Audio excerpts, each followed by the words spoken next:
Hey guys, it's Karen Marchetti. It's time for another dual process.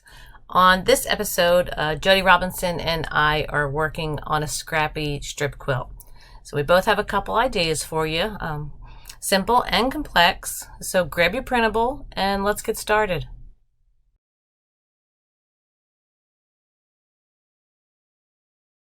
Hey guys, it's Karen. So for my simple version, the first thing I want to do, and I'm assuming this is fairly small. I don't think it's a huge quilt. So I'm thinking I can quilt several sections at one time. But first thing I want to do is I want to just chalk some lines, just some wavy lines. Doesn't really matter how even they are, just kind of so they're fairly close in their spacing, like not crazy close, but fairly close. So that'll work. And again, it's a little bit different than my original drawing because I can't draw the same curve twice. But just these are just chalked. I don't remember if I mentioned that. So anyway, they're just chalked. So then I'm going to switch to my thread. And what I'm going to do is I'm going to do some wishbones, kind of like an all over, but not super organized. We're just going to fill these areas with wishbones. So I'm going to, kind of guess where my halfway point is. And that's where I'm going to start. And part of the reason I like doing the chalked line is because it gives me a fence so I don't get crazy in making these wishbones. And it just keeps them somewhat organized. That's the best way I can say that, somewhat organized. So I would stitch across. Then I would sneak down here and come back. If you cannot make your wishbones right to left, feel free to tie off and start over here. Or maybe practice doing them both directions because it makes it a lot easier. So then I'm going to start here. And I'm just going to fill between those chalk lines, coming back with my wishbones. So it really keeps all of those seams of those sewn strips together. It covers a lot of it, I should say. Like when you're doing it all over, you want to catch as many seams as possible. So the wishbone to me catches a lot of those seams. So then I would stitch down here and go this way, just filling as I go over. Staying between the chalk lines the best I can. If you go over them, it's okay because they're just chalk lines. And when I'm done, I'll turn them off so you can see what it looks like without them. If you want, you can stitch them. That's personal preference. I like the illusion of them just being, the wishbones just being stacked up to each other. So now I'm going to assume that I have to roll, and then I'll come back this way and fill this section.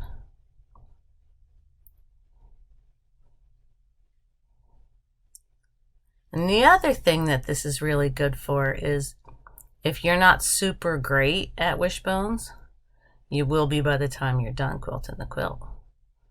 It's almost like practice. How many different ways can I make the wishbones? Stitch down to here. This next section.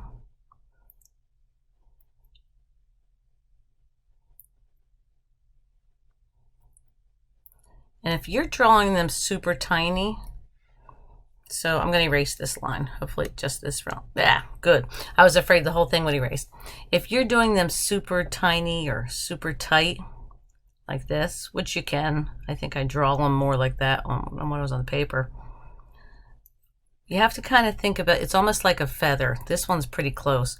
But when you have a smaller section and a wider section, you have to get smaller and then bigger to make that turn. So you see how you kind of get that turning. It's very similar to when you're doing feathers, trying to get them to fit around that turn. But I did these a little larger for you guys, so it makes it a little easier. But when they're super tiny and tight, they get a little harder to turn around those tight curves. But this is great. It's super fast. It fills that quilt. And it kind of adds a little bit of illusion. So you might notice I like curves way more than I like straight lines. Because for me, I'm nowhere near a perfect person. I stitch lots of mistakes, and curves kind of are more forgiving. I guess the best way to say it is. So it's more of an optical illusion when you have curves, because when your lines are perfectly straight. So if we were doing this wishbone perfectly straight, well, I'm trying to draw, that's way too small. So if we were doing this wishbone perfectly straight, I have to be much more precise. So that's why I say curves are more forgiving. When you have that curve, it doesn't quite matter if your wishbones are perfect or exactly the same as the one next to it. It's much more forgiving. These all better look really close because they're stacked and right next to each other. So I hope that made sense. Sometimes I tend to babble. Okay, so back to the quilt. All right. Again, we're coming this way. So you see how it makes it much easier if you can do your wishbones in more than one direction. Get little tiny ones down here. Wow. So again, I probably should have spaced out my chalk lines a little bit better in that area. Let me finish drawing these because I can't walk and chew gum. Anyway, let me change colors. Come on, give me a different color. Green. Okay. So these are huge and these are tiny. If I had done my chalk line like this, it would have been a little more balanced. So let me see if I can erase this. Come on. Oh, good, good, good. Erase that chalk line, that chalk line. So there we go. That is what the finished quilt looks like.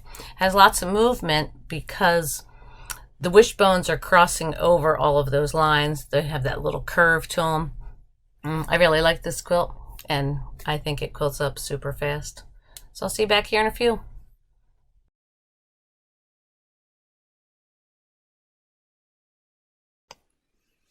Hi everyone, it's Jody. So for my simple version of a quilting design for the Scrappy strip quilt, I've decided to just simply go with feathers. And I'm going to do that because in counting the strips in this quilt, it turned out to be even.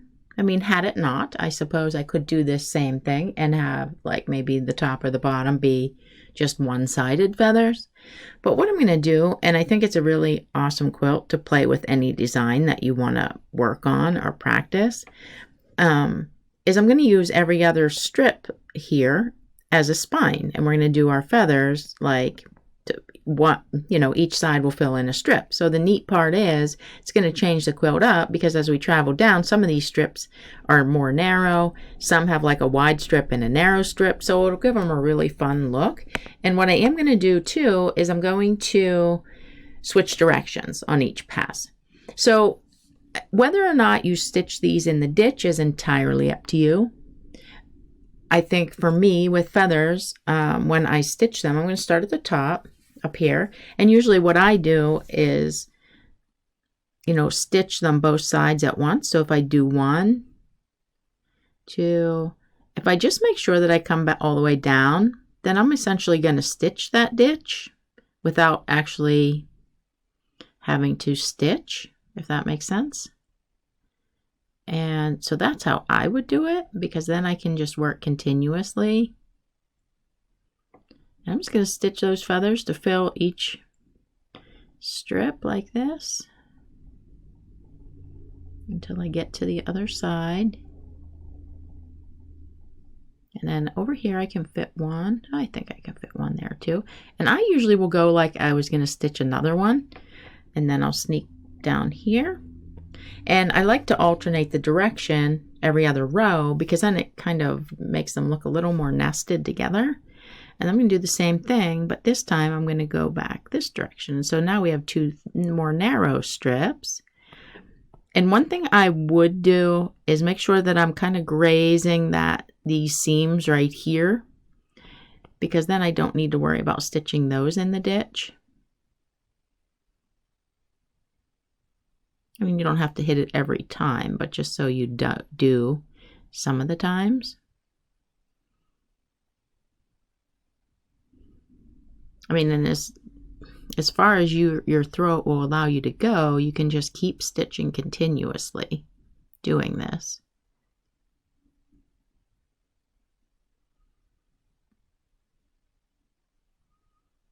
Down here. And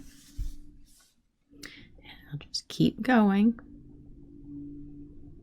I like this one a lot because it has one large side and one more narrow side, so it makes it kind of neat looking.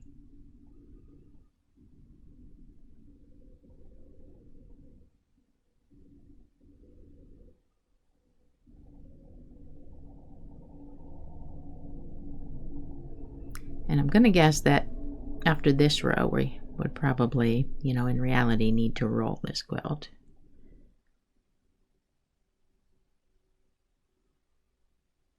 So I'll go ahead and tie off, advance the quilt, and then I will need to start on this side because they're going to go that direction. And the last part of this would again be totally continuous. So I'm just going to go ahead and finish these last few rows.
Okay, that brings us to the bottom.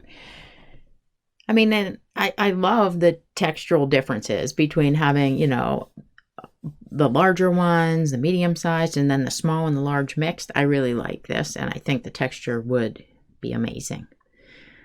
Okay, so I will be back with my more complex design for this Scrappy strip quilt.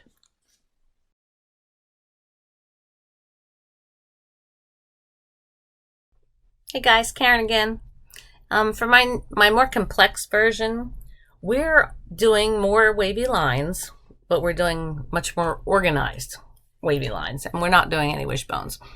So what I'm going to do, and this is probably, I'm going to try and do it as continuous as possible, but you may need to tie off and tie back on. So I'm going to stitch a wavy line, and then I'm going to come back and echo that line. And then I'm going to cut through and stitch another wavy line and come back and echo that line. I'm going to go back up in here, and I'm filling with pebbles. You can fill with whatever you want to. I love pebbles. Well, there you go. You could even fill with wishbone if you wanted to, since we just did that whole quilt practicing it. But whatever fill you're most comfortable with, we're going to fill this with your fill of choice.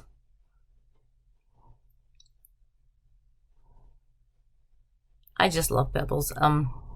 They are a commitment when you start stitching them though, because if you started super tiny, you are committed to staying that tiny. But they give so much texture. And again, vary the size of your pebbles. If they're all the same size, they get boring. So we're just filling that with some pebbles.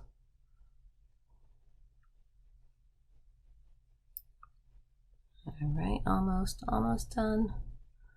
Pebbles take longer to draw than they do to stitch. Well, sometimes. I shouldn't say that. If we were doing tiny little pebbles, we'd still be over here. fill that space in. So then I'm gonna stitch up to here. And you can use a ruler for these straight lines, or you can just do a zigzag line. So I'll show you both options, whichever one you prefer. So if you were using a ruler, you'd stitch over, go up, over, come down, over, up, over, down. So it takes a little while. That's what makes it more complex. Or you can just do this with the zigzag lines. Honestly, for this, I like the ruler lines better, because you have all these perfectly straight lines and you're breaking up a little bit the curves. So I like the contrast of the very straight line with the curves and the pebbles. But again, that's up to whatever you want to do. If you just want to do the zigzag line, or if you want to do the ruler lines. And of course these would be straight because I'd be using a ruler and not drawing on a screen. But you get the idea. I'll fill this all the way across.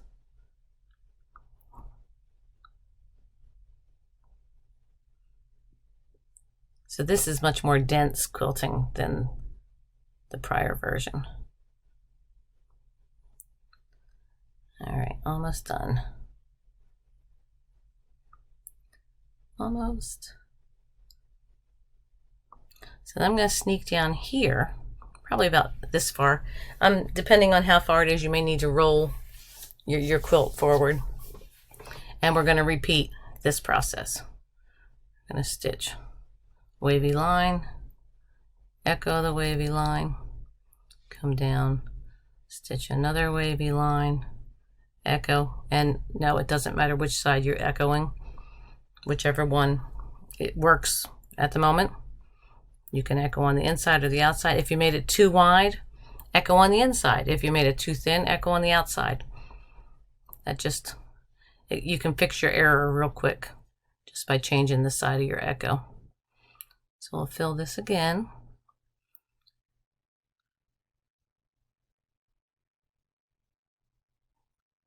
Putting those pebbles in there.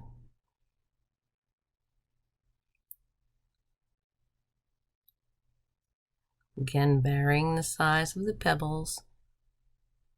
Keep it interesting.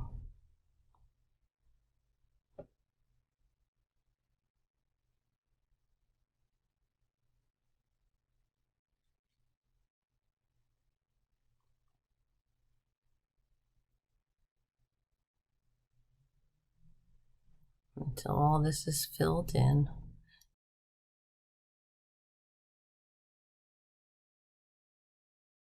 Again, this grabs all of those seam lines as well. All these little pebbles will tack all those seam lines down.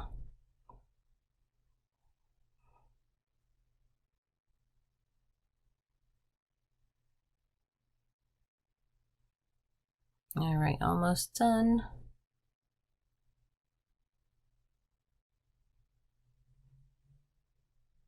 Okay, and then we're coming back up here.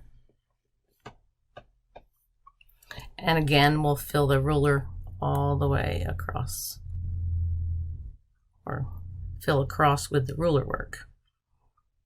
Sometimes I don't say things in the right order, but you guys get it, right? You know what I'm talking about. You all are learning to speak Karen. So we'll fill that in. Again, if we were stitching, it would be straight, not all wibbly like this.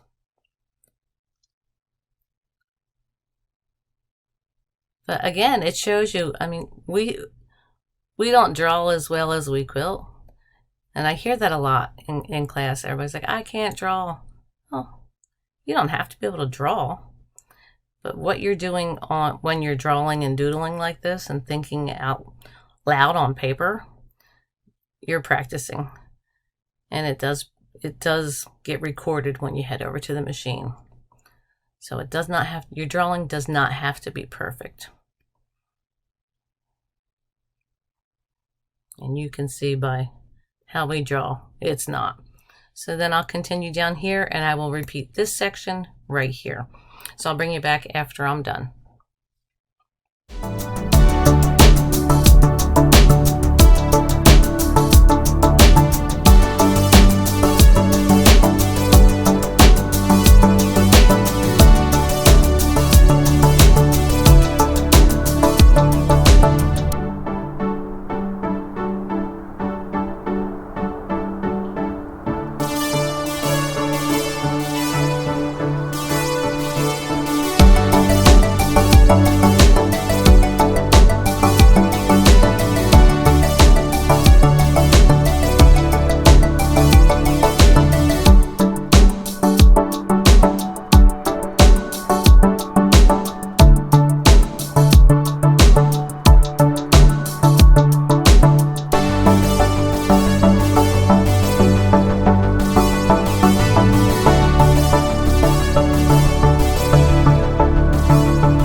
Okay, so we're almost finished that last section. And you might be realizing that on my drawing I did four pebbled sections, and on this drawing I only did 3, because apparently I just got a little overzealous in the size of my squiggles, but that's okay. I mean, if you only want to do 2, you can do 2 as well. So remember, you know, the purpose of this is just to give you ideas, show you how we did it, but you totally can make it your own. If you want little tiny areas, you don't like ruler work and you want to do little tiny areas here, that's perfectly fine too. So just add another section of squiggly pebbles. So just, you know, make it your own, have fun, and I hope you enjoyed.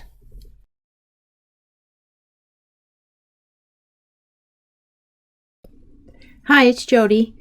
For my more complex design on the Scrappy strip quilt, you'll notice that I have marked some lines, and those are just going to be lines that don't get stitched. They're just going to be used as a guide. And what we're going to do is just fill each of those as we travel along here. And we're going to do some arches. So we're going to go ahead and start right here. So I'm going to stitch over, echo back, and then one more time. And I'm not worrying too much about these being perfect. I just want them to be in that area. Travel.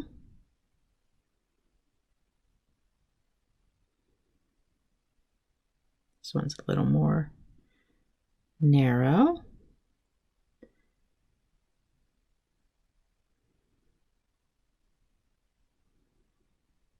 Now at this point you have the choice to stitch in the ditch or not, and I probably would. So I would just use that, stitch in the ditch, make my way back, come down, and I'm going to do the same thing in every single one of these rows. And like we did in the simpler one, we're going to get the cool difference in texture because we're going to have some bigger ones and some smaller ones.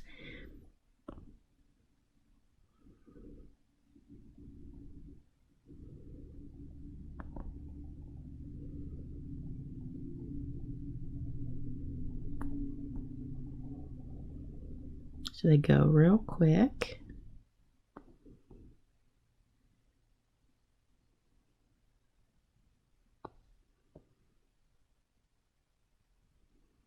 Again, I get to the end here. I'll ditch all the way back to the beginning. Travel down. And now these ones are really narrow. So some of these more narrow ones, I might only do 1, and then I would travel. If there isn't room, It's okay because they're smaller.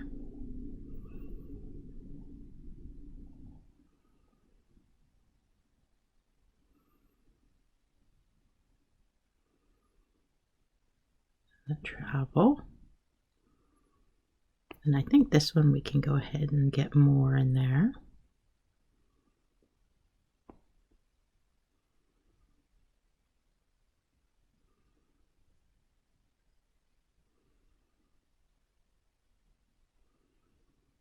I'm just going to repeat that for the rest of this quilt, working my way down.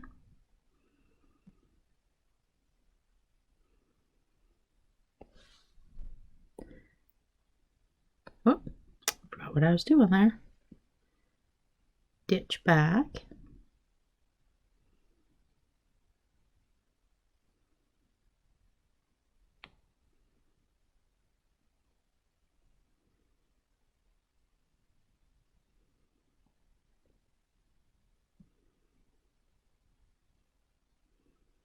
Now at this point, I'm going to go ahead and ditch back to the beginning.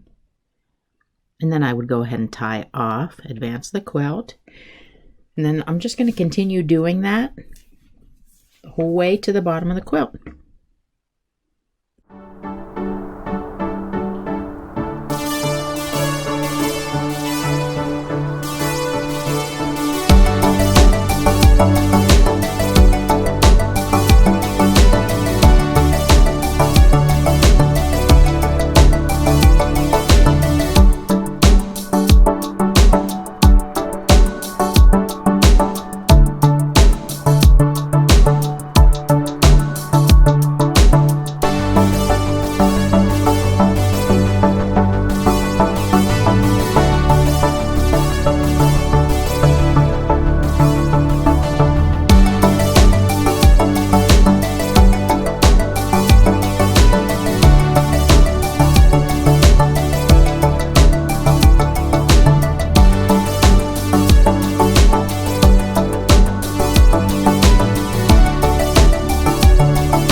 Okay, and that brings us to the end of the quilt.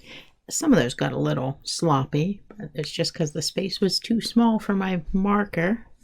But gosh, I mean, the illusion is really great. I think you have all those different textures. Some are tighter, some are more open. But I love how they look like, you know, one's coming, it looks like each one comes out from behind the other. So I hope you guys enjoyed that. Thanks so much for joining us. We hope that you have enjoyed today's designs, and be sure to join us for the next episode of Dual Process.